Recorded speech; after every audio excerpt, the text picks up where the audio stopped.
मूर्त माना साकार, मूर्त माना साकार। तो मूर्त में आ नहीं लगा हुआ है और काल में काल के साथ आ लगा हुआ है। अकाल का मतलब हुआ जिसको काल नहीं खा सकता, काल से जो परे है, काल के ऊपर जिसका कोई अधिपत्य नहीं हो सकता, काल जिसके ऊपर अधिपत्य नहीं जमा सकता, वो तो हुआ अकाल। और अमूर्त नहीं है, क्या शब्द है? अकाल मूर्त। मूर्त मानो जो साकार भी है। इसलिए एक मुरली में बोला हुआ है कि जब तक साकार नहीं बनेंगे तब तक सदगति कैसे करेंगे? क्योंकि सदगति तो होती है जीवन के साथ। अगर जीवन नहीं तो सदगति नहीं। उसको कहते ही सदगति को जीवन मुक्ति। जीवन मुक्ति माना जीवन में भी रहे और मुक्ति भी करे। तो जीवन में जो रहेगा तो जीवन में रहने वाला ही तो जीवन मुक्ति करेगा। खुद जीवन में न हो, खुद बिंदु हो और दूसरे की जीवन मुक्ति कर दे, ये हो सकता है? आप गुरु जी बैंगन खाएं, तरकीब बदल जाए, खुद गुड़ खाते हैं, चेलों के कहेंगे गुड़ नहीं खाना, खुद बीड़ी पीते हैं, चेलों के कहें बीड़ी नहीं पीना, तो चेले मानेंगे नहीं? तो परमात्मा स्वयं पहले आकर के मूर्त रूप धारण करता है, साकार रूप धारण करता है। उस अकाल मूर्त आत्मा का तत्व ये शरीर है। उस अकाल मूर्त आत्मा का कितनी जगह इशारा किया है? उस अकाल मूर्त आत्मा का जिसको कोई काल खा नहीं सकता। और ब्रह्मा को तो काल खा गया ना। तो जिसको काल खा जाए, जिसका जीवन ही चला जाए, वो जीवन मुक्ति नहीं दे सकता। जो जैसा स्वयं होगा वैसा ही दूसरों को बनाएगा। तो ब्रह्मा की स्मृति में रहने वाले जो भी पुरुषार्थी है वो वही गति प्राप्त करेंगे जो ब्रह्मा की गति हुई है। दूसरी गति प्राप्त नहीं कर सकते। माना उनको भी शरीर छोड़ना पड़ेगा। ऐसे नहीं हो सकता कि ब्रह्मा ने शरीर छोड़ दिया तो ब्रह्मा के जो फॉलोअर्स हैं, ब्रह्मा के रूप में जो भगवान को याद करने वाले हैं, उनकी जीवन मुक्ति हो जाए, यानी उनको जीवन में रहते हुए दुख दर्दों से मुक्ति मिल जाए और सुख प्राप्त हो जाए। ये नहीं हो सकता।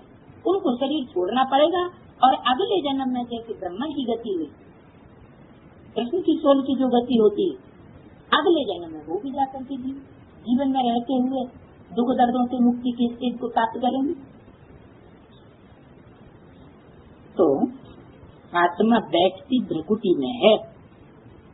अकाल मूर्त का ये तत्व है। सब चैतन्य अकाल कहते हैं। वो तत्व नहीं जो अमृतसर में लकड़ी का गाया जाता है। क्या उन्होंने समझ लिया कोई लक्कड़ बुद्धि होगा, उस लक्कड़ बुद्धि के ऊपर बाप विराजमान होते हैं।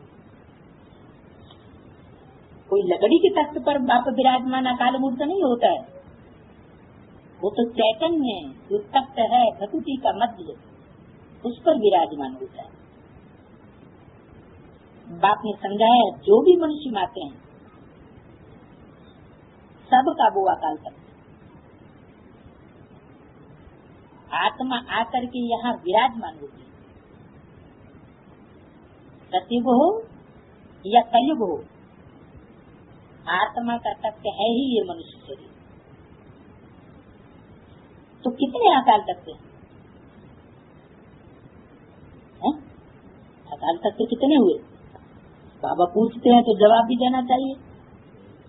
एक बस एक होगा तो अपना मजमा नहीं बनाएगा। तो कितने अकाल तत्व हुए? सब अकाल तत्व। हाँ, 4.5 लाख जो है वो ऐसे हैं चैतन्य तत्व जो अकाल तत्व है। अकाल तत्व माने जिनको कोई काल खा नहीं सकता। तो कितने अकाल तत्व हैं? जो भी मनुष्य मात्र हैं अकाल आत्मा से करते हैं। तो बताओ कितने मनुष्य हुए यथार्थ में? मनुष्य किसे कहा जाता है? मनु की औलाद, मनु का बच्चा मनुष्य हुआ। मनु मन संकल्पों से ब्रह्मा ने सृष्टि रची, तो मनन चिंतन शक्ति का जो उपयोग करता है उसको कहते हैं मनु। तो उसकी औलाद भी कैसी होगी? वो भी मनन चिंतनशील होगी। तो जो मनन चिंतनशील बनते हैं, जिनका मनन चिंतन चलता है, विचार सागर मंथन चलता है, ज्ञान की गहराइयों में जो जाते हैं, वो ही उसके बच्चे हैं मनुष्य। और बाकी सब मनुष्य में जानवर में क्या फर्क है? हर किस बात का? मनुष्य मनन चिंतनशील होता है और जानवर मनन चिंतन नहीं करेगा, मन का उपयोग सदुपयोग नहीं करेगा। तो मन का जो सदुपयोग करने वाली आत्माएं हैं वो हैं सिर्फ कितनी? 4.5 लाख, जो अकाल तक है। ये तो मनुष्य कहे जाते हैं 500, 600, 700 करोड़ भी,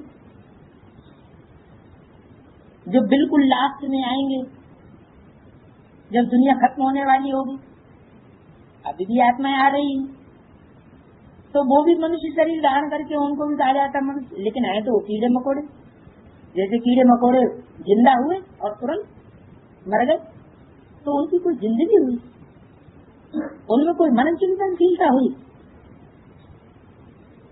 तो मनन चिंतनशील जो आत्माएं हैं वो है 500 करोड़। ऐसे नहीं है, असली मनन चिंतनशील है सिर्फ 4.5 लाख। मनु की औलाद डायरेक्ट। बाकी जो उसके बाद औलाद बनेंगे वो किसकी औलाद बनेंगे?